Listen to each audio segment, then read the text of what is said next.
Hello, my Anderlings. Okay, I'm never gonna say that again. Ander or FBI Open Up back with a new short series called Gear Guides, where I will be breaking down the best gear loadouts for a certain ship you guys are interested in.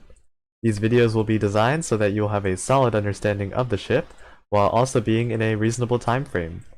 Now in my past couple of videos, it's come to me that you guys have a lot of questions regarding Formidable, which is probably first sprung up because I accidentally called her a maid instead of a noblewoman. But, of course, being the cultured man that I am, I now know better. And quickly before the video starts, shout out to Komiko, gotta slap that like button.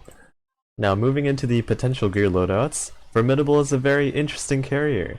Instead of having the normal one fighter, one dive bomber, and one torpedo bomber, he now has one aircraft slot which can either be a fighter or dive bomber, followed by two torpedo bombers.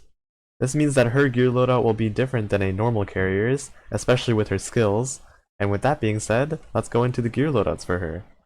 Now the first build that I would like to cover is the general all-purpose build that will be good in basically any situation. You really can't go wrong with this gear loadout right here, and it all starts with a golden fighter in the first slot, because that will allow her to get some anti-air capabilities, and it will also contribute to achieving aerial superiority for that airspace control gimmick. The top picks for this slot are the F4U VF-17 Pirate Squad, because it has all the good stats of a gold fighter, plus that nice anti-air skill too. Now next up is a three-way tie between the gold F6F Hellcat, the Seafang, and the A7M Repu. Now if you have none of those gold planes listed above, you can always go with the best purple alternative fighter, which is the F4U Corsair that can be dropped from 3-4. Now, next in slot are the two torpedo bomber slots, and in the first slot, yes, it has to be the first slot, because she actually gets 10% more efficiency in this slot, is going to be a higher damage torpedo bomber, such as the golden TBM Avenger, which is probably your top pick, or the golden Barracuda. Now you may be wondering why this one says 140% instead of 125%. That is because the Fairy Albacore actually gets an additional 15% efficiency from Formidable's red skill, as you can see right here. Efficiency of the slot is equipped by 15%. And also, you would want a Fairy Albacore and not a Golden Barracuda or something in this slot, because this procs her red skill once again, that launches an additional Fairy Albacore airstrike that inflicts flooding. So even though this Fairy Albacore is technically not good stat-wise, it makes up for all that damage lost through that extra flooding airstrike.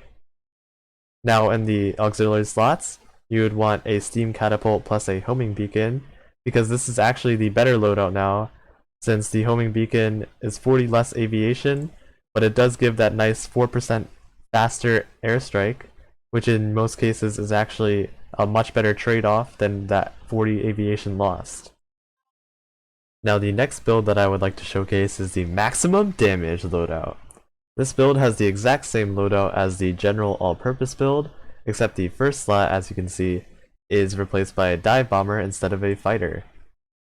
This will mean that the build is only recommended if you are doing a stage that does not focus too much on anti-air, or if you do not need to care about aerial superiority. The best in slot is obviously going to the SB2C Helldiver hands down, since it is the best dive bomber and you can get these from 3-2. Now the final build that I would like to cover for Formidable is something that some of you have already noticed in the comments section, which is the slow/support Formidable. This is because her Warudo skill, also known as Don't Move an Inch, is very good at stopping time and freezing enemies, meaning she is already acting as a very nice support. Now this build is ideal for maximizing the slow/stop effects for dealing with fast moving bosses such as the destroyers on 9-4 or Maya on 12-4. The first slot will be a golden fighter as previously mentioned, as it will be able to contribute anti-air and it will follow up with her supporting role. The next higher damaging torpedo bomber of the two is going to be the Swordfish instead of a golden Barracuda or a TBM Avenger, because of its extremely useful skill that decreases the speed of enemies hit by a massive 60% for 8 whole seconds. It is a very noticeable slow that will help greatly in landing your battleship shots, as the bosses will not be able to move nearly as much. Once again, make sure you put it in the first torpedo bomber slot, as this is the one with the higher efficiency. Of course, put the ferry albacore as the next torpedo bomber for the red skill, and follow up with the same auxiliaries as usual.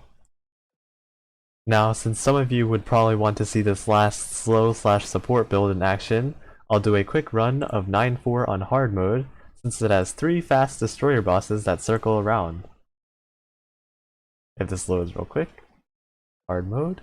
It's also really good because it is ×3 core data week, so make sure you're getting your core data from those hard mode maps. I'll be using Monarch for her slow, Warspite for her damage, and obviously Formidable for that supporting role. Ibuki and Ayanami are there for their torpedo damage, and Aurora is there to go and reduce the evasion of these destroyers. La la la, this is elevator music from my own mouth. Da da da da. I have no idea how elevator music sounds like. Da da da. Okay, we're in battle now. So this is really pretty straightforward. You just gotta go and break a couple of these, shoot a couple torps at them. Maybe we could hit them with Monarch's skill real quick. And here are the bosses. So ideally you would want to shoot Warspite's battleship salvo first, before the battleship moves. And then once this destroyer starts moving, you would want to stop time again, let those battleship shots hit, throw all your torpedoes out, and she is already at 12 and 10 and less. Let's shoot another Monarch thing at it. Her skill didn't... Oh, her skill actually did proc, and guess what? Nizuki is dead.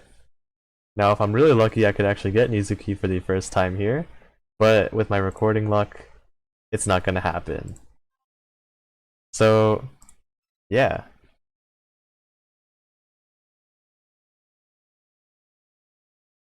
Now with all of that being covered, this marks the end of the Formidable equipment guide. If you found this information helpful, consider dropping a like to be reminded of any future uploads. Subscribe, and don't forget to press that notification bell. Feel free to leave a comment if you have any questions that need to be answered, and I'll try my best to reply.